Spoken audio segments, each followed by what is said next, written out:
بسم اللہ الرحمن الرحیم۔ السلام علیکم۔ آپ یوٹیوب چینل دیکھ رہے ہیں، میرا نام حسن نثار ہے۔ ناظرین، آج کی تازہ خبریں اور ان کے اوپر میرا تجزیہ۔ ناظرین، آپ اب تیار ہو جائیں کہ آپ کے اوپر ایک بڑا بحران جو ہے وہ آنے والا ہے، اور اس کے لیے اب آپ کو پریپیئر کرنے کے لیے جو حکومتی نمائندے ہیں وہ سر جوڑ کر بیٹھ گئے ہیں، اور آپ کو اب مینٹلی طور پر اس کے لیے تیار کیا جائے گا کہ اب آپ نے اس بحران میں حکومت کا ساتھ دینا ہے، اور اس میں بھی آپ کا ہی قصور ہے، کیونکہ ایران نے جو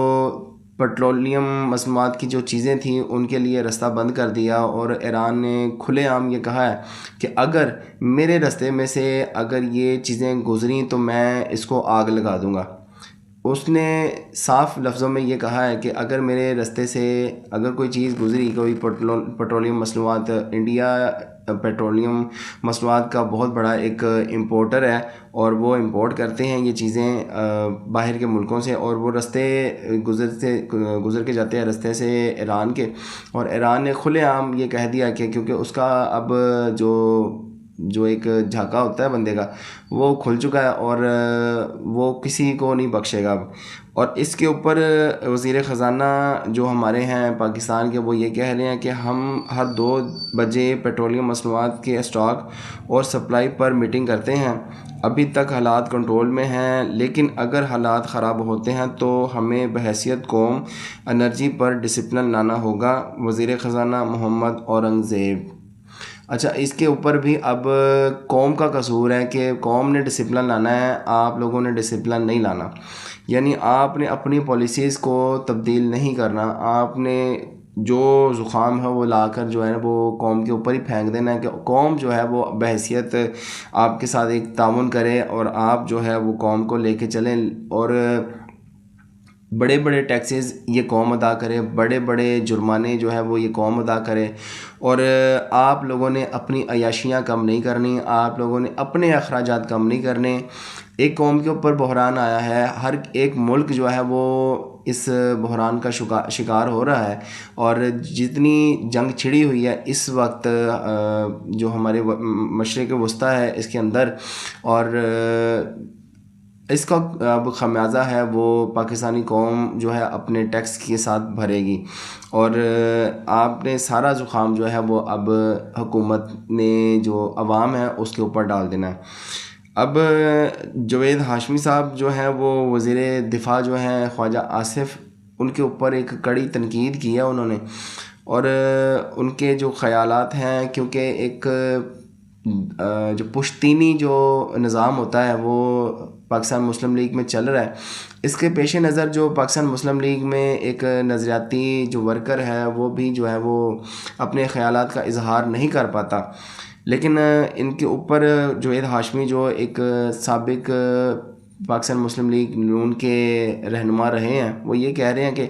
خواجہ آصف کی اپنی خواہش وزیر اعظم بننے کی ہے، لیکن وہ خواہش کا اظہار ابھی نہیں کریں گے، وہ اپنے والد سے بڑھ کر خدمت کریں گے جیسے انہوں نے ضیاء الحق کی خدمت کی تھی۔ یعنی سیدھے سیدھے لفظوں میں آپ یہ کہہ رہے ہیں کہ ڈکٹیٹرشپ میں جو ان کے والد تھے وہ جنرل ضیاء الحق کی خدمت کیا کرتے تھے، اور اس وقت انڈکلیئرڈ جو ڈکٹیٹرشپ ہے اس کے اندر خواجہ آصف جو ہے وہ خدمت کر رہے ہیں، اور خواہش ان کی یہی ہے کہ مجھے بھی جو ہے وہ وزیر اعظم بنایا جائے تاکہ میں بھی وزیر اعظم کی سیٹ کے جو مزے ہیں وہ لے سکوں، لیکن ابھی جو ان کی خواہش ہے اس کو وہ اظہار نہیں کر سکتے، کیونکہ ابھی پاکستان مسلم لیگ کے اوپر اتنا کوئی کڑا وقت نہیں آیا، کیونکہ ان کے اپنے جو بھائی ہیں انہوں نے یہ جو پالش کرنے کا ذمہ ہے وہ لیا ہوا ہے اپنے سر، اور بڑے بھائی کو انہوں نے کھڈے لائن لگا دیا، اور بڑے بھائی جو ہیں وہ اب کبھی کسی بازار میں ہاتھ لاتے نظر آتے ہیں، کبھی مری بازار میں جو ہیں وہ نظر آتے ہیں، تو اسی طرح کا سلسلہ ابھی چل رہا ہے، لیکن خواجہ آصف اپنی خواہش ہے کہ کسی کے آگے بھی یہ شیئر کر سکتے ہیں، تو ہزاروں خواہشیں ایسی کہ ہر خواہش پہ دم نکلے۔ اب جو تحریک انصاف کے ایک رہنما تھے فواد چودھری صاحب، جو بھاگ کے ہاسانس پھلا کے اسلام آباد ہائی کورٹ کے اندر جا کے انہوں نے پناہ لے لی تھی، لیکن پھر بھی گرفتار ہو ہی گئے تھے، ان کی جو جو وائف ہیں ہبا فواد، ان کی جو ہے وہ سپورٹ میں نکل آئی ہیں اور وہ یہ کہہ رہی ہیں کہ فواد چودھری صاحب آج بھی پی ٹی آئی کا حصہ ہیں، اگر نہ ہوتے تو آج فارم 47 کے وزیر ہوتے۔ فارم 47 کے وزیر جتنی عزت پا رہے ہیں وہی عزت انہوں نے پا لینی تھی۔ خیر، انہوں نے ایک احسان کیا ہے اپنے اوپر کہ تحریک انصاف سے الگ ہو کر عمران خان کے اوپر جو ہے وہ جو جس طرح کا حبیب اکرم نے پریس کانفرنس کی تھی اس طرح کی پریس کانفرنس تو نہیں کی انہوں نے، لیکن اگر تحریک انصاف میں یہ کسی بھی روپ میں اگر شامل ہو بھی جاتے ہیں، لیکن ان کی جو عزت پہلے تھی اب وہ اس طرح کی عزت رہے گی نہیں۔ اگر عمران خان صاحب ان کو اپنی پارٹی میں شامل کرتے بھی ہیں، لیکن عوام جانتی ہے یہ ساری تنقید جو ہے وہ عمران خان کے اوپر چلے جائے گی، اور اس طرح کی جو یوتھ ہے جس کو عمران خان صاحب نے تیار کر لیا ہے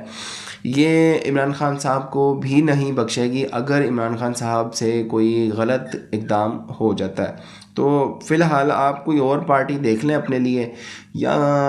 آج کل کئی پارٹیاں جو ہیں وہ وجود میں آ رہی ہیں، اگر ان میں سے کوئی ایک پارٹی آپ بھی اختیار کر لیں تو آپ کے لیے بہتر ہے۔ تحریک انصاف میں ان کا کوئی فیوچر نظر نہیں آتا۔ ناظرین، ایک جو بیچارے شخص ہیں جواد احمد صاحب، وہ آج کل کبھی کبھی کسی سے بھڑ رہے ہیں کبھی کسی سے بھڑ رہے ہیں، اور بیچاروں کو کوئی بھی جو ہے نا وہ منہ نہیں لگاتا، اور وہ یہ کہتے ہیں کہ میرا بغض جو ہے وہ عمران خان جو ہے وہ خود میرے بغض میں مبتلا ہے کہ وہ میرا کبھی ذکر ہی نہیں کرتا۔ کیسا بندہ ہے؟ اچھا، اس پہ اظہار رانا صاحب یہ کہتے ہیں کہ جب بندے کو گانے کا فنکشن بھی نہ ملے اور ویلیں بھی نہ ملے، جو دھولے کے اوپر سے وارتے ہیں نا وہ والی ویلیں بھی نہ ملیں تو بندہ پاگل ہو ہی جاتا ہے۔ بیچارہ جواد احمد۔ ناظرین، آپ دعا کریں جواد احمد صاحب کے لیے، اللہ ان کو صبر اور تحمل سے پیش آنے کی توفیق دے، کیونکہ جس طرح کا ان کا حالات چل رہے ہیں مجھے لگتا ہے جہاں تک انہوں نے یا تو خودکشی کر لینی ہے، اللہ معاف کرے، ایسا نہ ہو، یا تو پھر انہوں نے کسی دن پاگل خانے میں جو ہے نا وہ بھرتی ہو جانا ہے۔ تو اللہ خیر کرے، ان کے اوپر رحم کرے، اللہ اپنی نظر و کرم کرے، ان پہ رحم کرے۔ آپ نے بھی دعا کرنی ہے کہ جواد احمد کے لیے آپ جو ہے وہ دعا کریں، ان کے حالات بہتر ہو سکیں۔ تو ناظرین، یہ تھیں آج کی خبریں، آج کے لیے اتنا ہی، ملتے ہیں اگلی ویڈیو میں انشاءاللہ، زندگی رہی تو، تب تک کے لیے اللہ حافظ۔